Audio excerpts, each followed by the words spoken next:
My name is Hunter Jones and I'm 18 years old. I was diagnosed with brain and colon cancer at the age of 17. I was a normal high school student. I had no idea that anything was wrong. I was perfectly healthy in my eyes and everyone else's. I was working a blood drive for my high school student council, and when I went to go donate in the pre-screening process, they pricked my finger and told me that I wasn't able to donate. I asked her the next day how it was donating blood for the first time, and she said I couldn't donate. So we called our primary care physician, we got blood work done, and it did come back that she had a low hemoglobin level and a low iron level. So we knew something was drastically wrong at that point.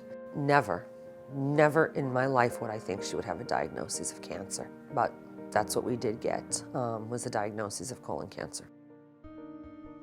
Prior to us receiving the diagnosis, Hunter had 2 separate colonoscopies done. After I woke up from the anesthesia, it felt like I had pins and needles in my right leg, which isn't normal.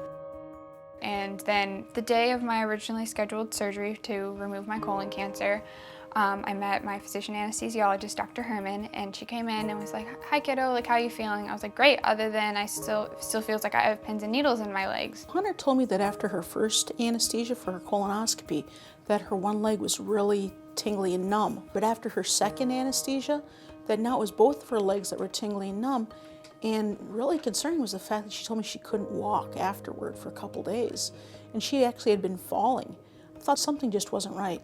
Upon a full neuro exam, Dr. Herman just was not comfortable with what was going on with Hunter, so she called off the surgery for that day. The team of doctors, including Dr. Herman, decided that a pediatric neurology appointment was necessary, which arrangements were made the next day for studies done on her brain and her spine. And the next morning I received the phone call that she had a brain tumor. And I was told by the neurologist at that time, if we went ahead with the surgical procedure the day before, there would be a good chance that she would have been paralyzed for the rest of her life. I never thought of a physician anesthesiologist as being a part of the team that plays such a huge role in a patient's care. Her input saved the quality of my daughter's life. It's very rare that I postpone a surgery. Part of that reason is because I work with really great doctors, nurses.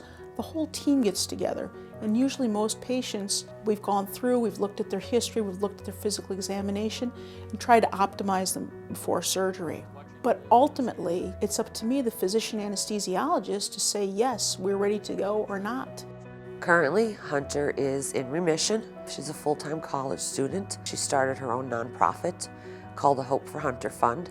When I was first receiving chemotherapy, I was donated a chemo cozy, and essentially it's just like a fleece cozy jacket. It has hidden access points, and that way you don't have to disrobe while you're receiving your infusion, because chemo makes you very cold, so it just makes a terrible situation a little bit better. It makes me feel incredible knowing that I'm giving these small children and even young adults these jackets, that it's making them happy and they're enjoying it.